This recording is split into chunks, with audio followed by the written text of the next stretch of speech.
In front of me is NUBIA, and today I would like to show you how you can turn on or turn off app notifications.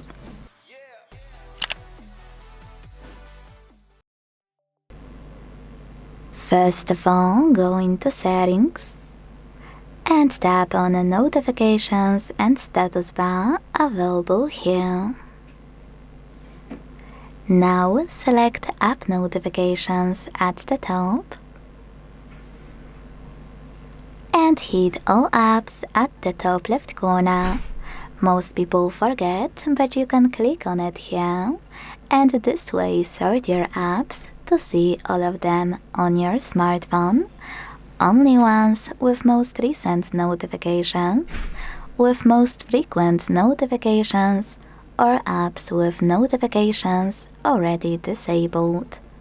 Let's go with most frequent. Now by tapping on blue switches next to your apps, you can block notifications from them. By tapping on gray ones, you can switch them back on.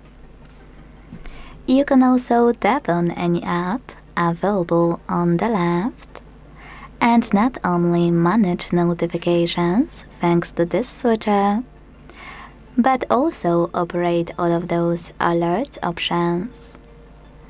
Thanks so much for watching. If you enjoyed this video, leave a like, comment and subscribe.